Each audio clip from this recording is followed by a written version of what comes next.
Well, this is awkward. Hello everyone. This is George again. Well, the whole world feels like it's collapsing, and meanwhile I'm wondering if 2021 can top this year.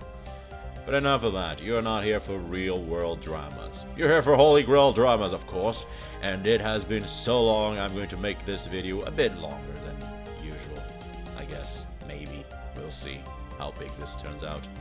Anyway, if you don't know what this video is about, it's very simple.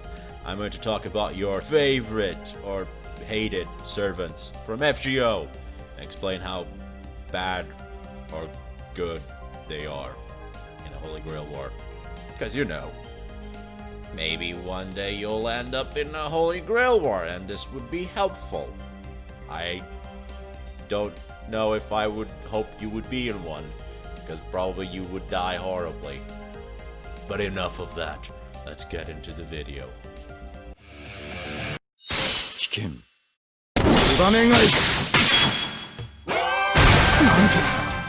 Why are you a 1-star? Was the question I had when I first saw him as a 1-star. After all, we all know how powerful Sasaki Kojiro is. We all know he is the true Grand Assassin, savior of France, and the true Dragon Slayer. Step aside, Sumanai-kun. You are no match to the true Dragon Slayer that is Sasaki Kojiro. Okay, all jokes aside, Kojiro is indeed a very interesting talk. I mean, most people did have seen Face Day Night, or already somewhat aware of how broken he is as a servant. However, I will admit, as far as I'm aware, a big chunk of the FGO player base first experience in the Fate universe was actually FGO, surprisingly.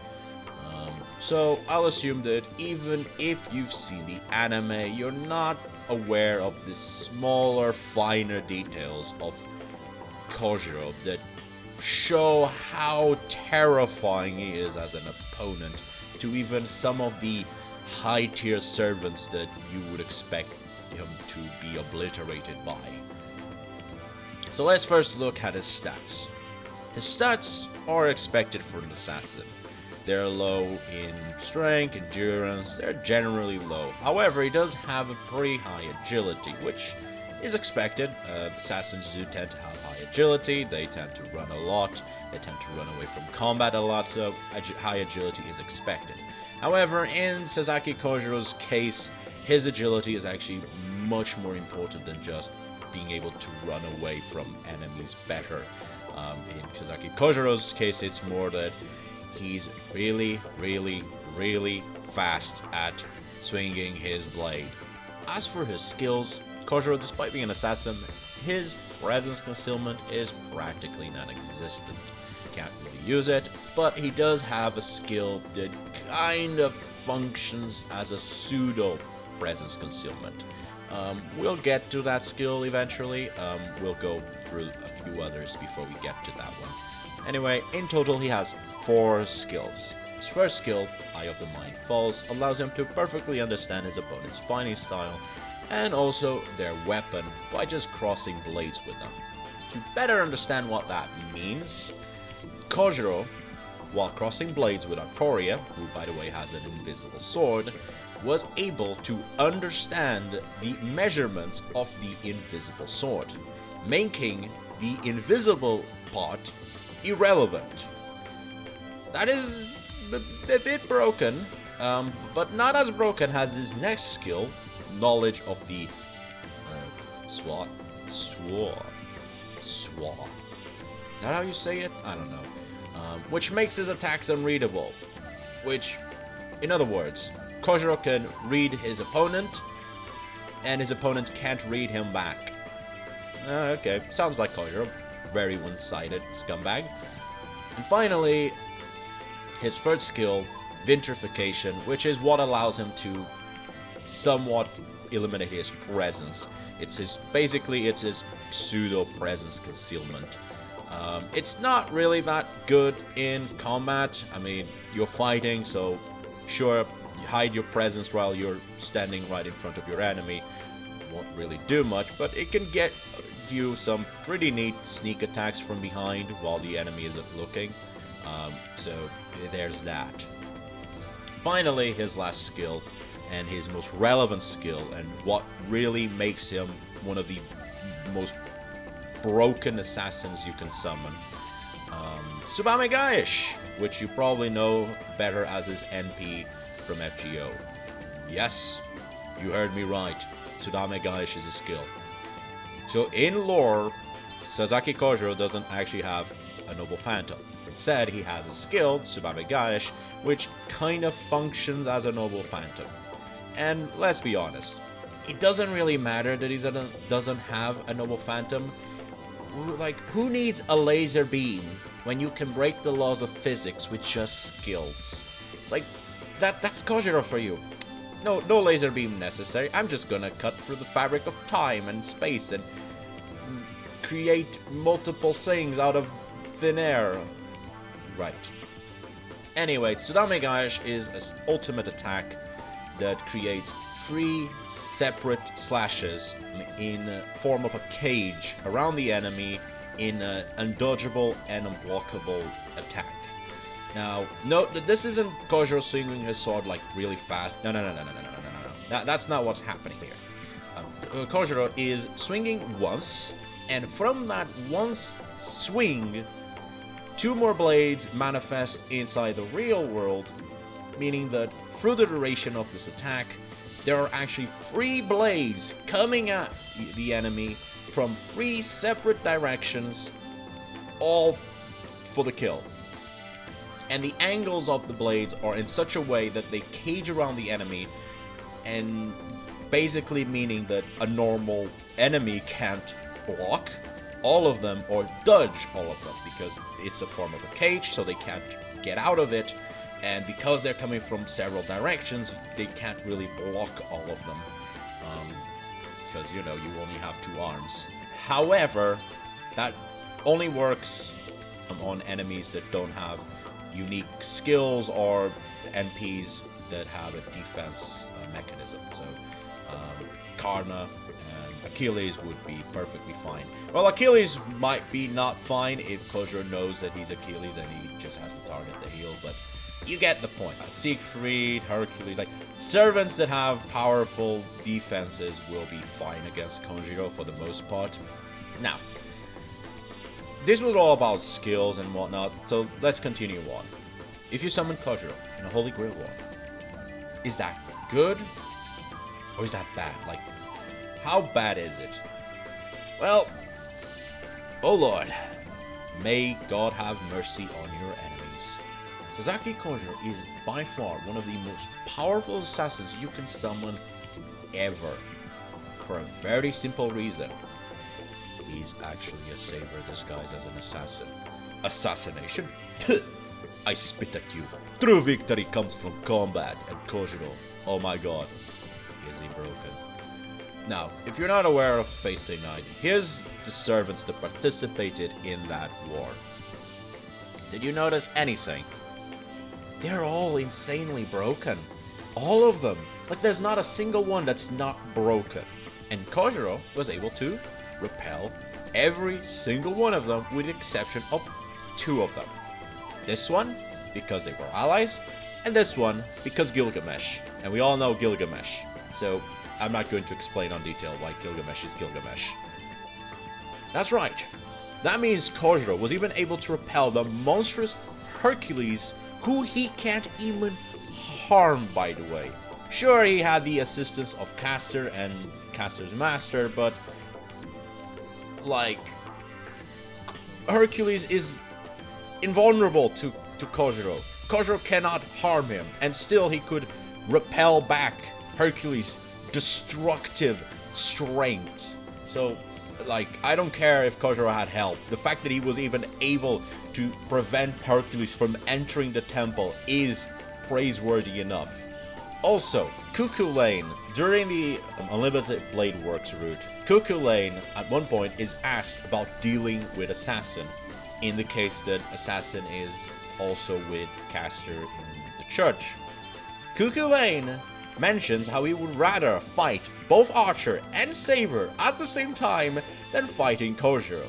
That should tell you how annoying and terrifying Kojiro is. Now, granted, Kukulain wasn't talking about Kojiro being more powerful, he was talking about how irritating it was to deal with Kojiro. And it makes sense, right? Enemies can't read his attacks, and Kojiro can read his enemies' attacks. Obviously, for any duelist, that is freaking annoying.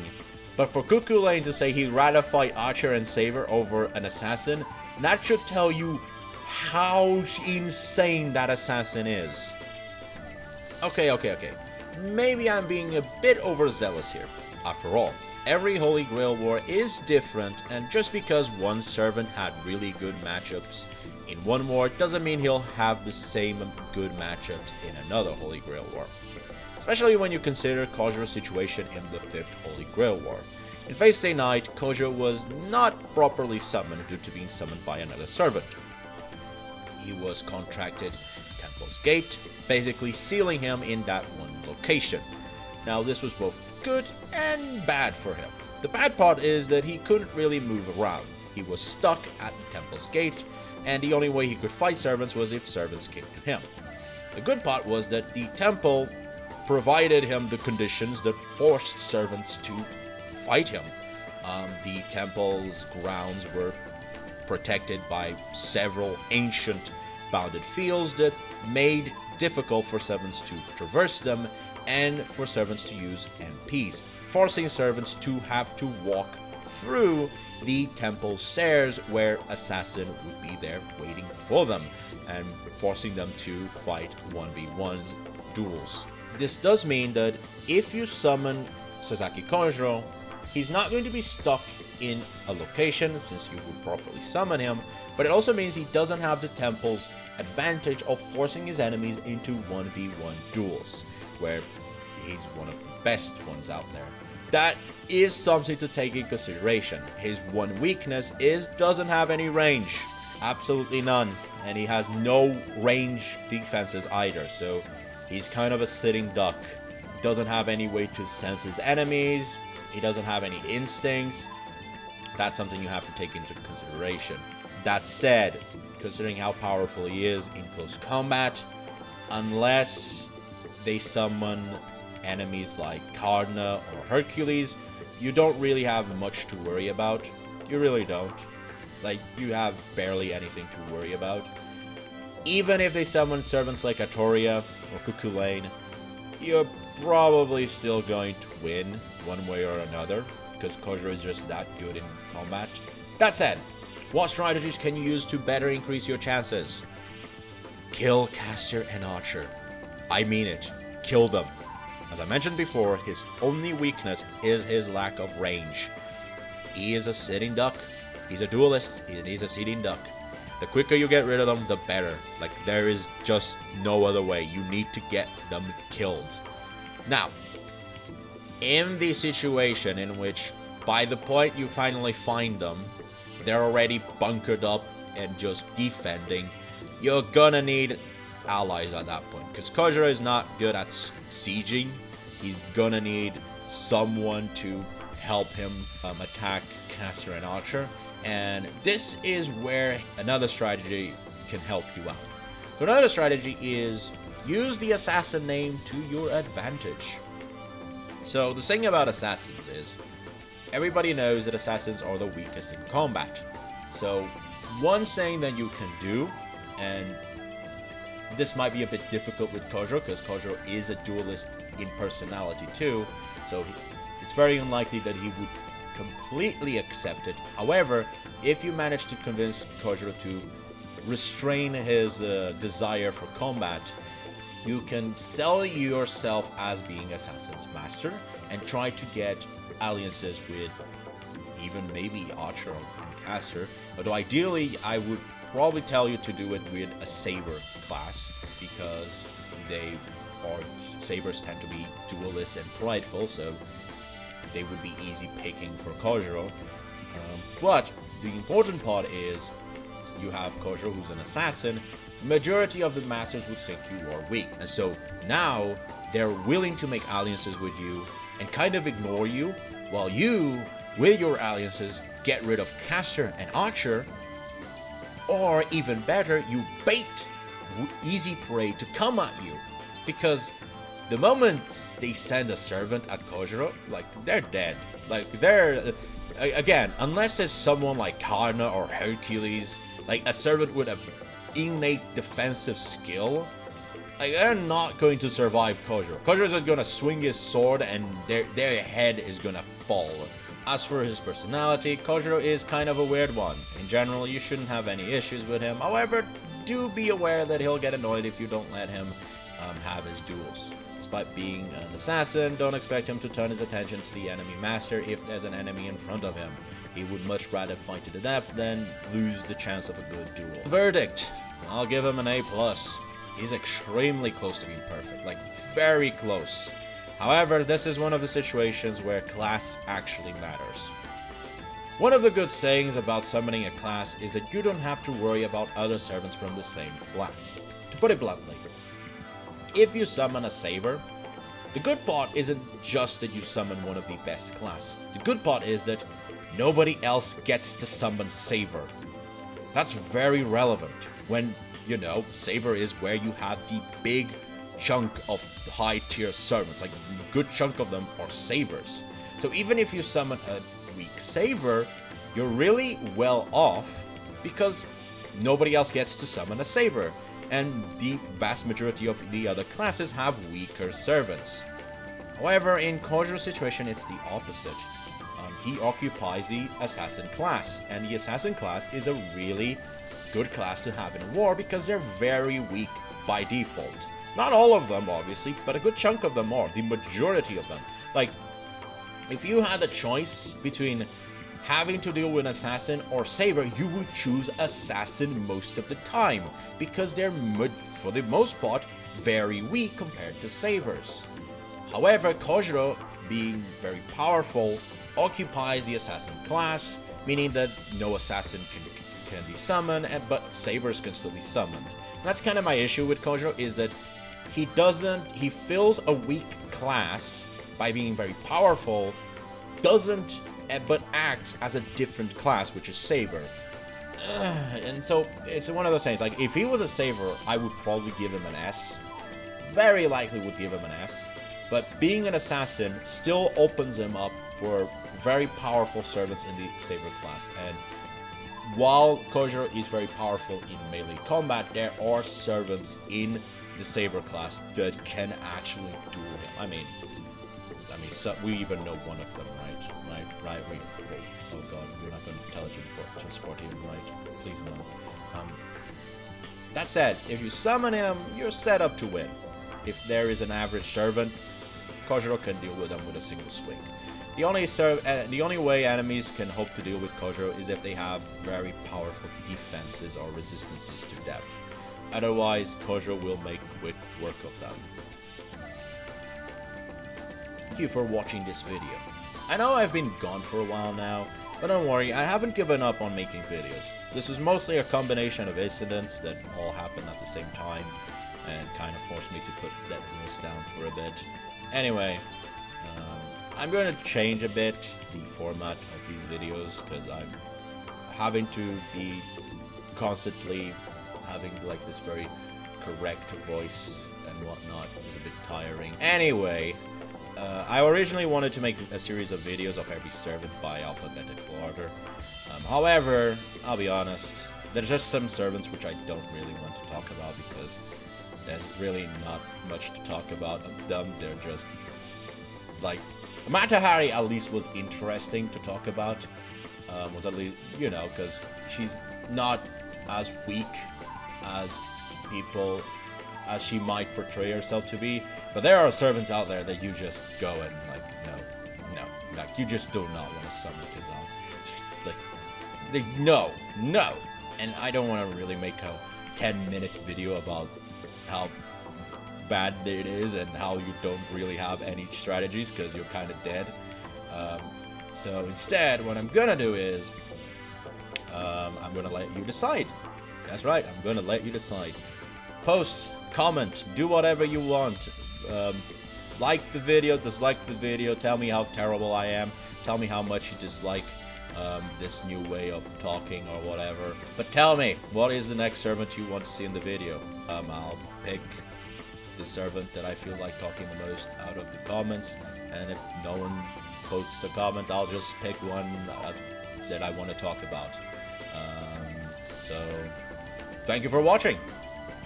Until next time, bye.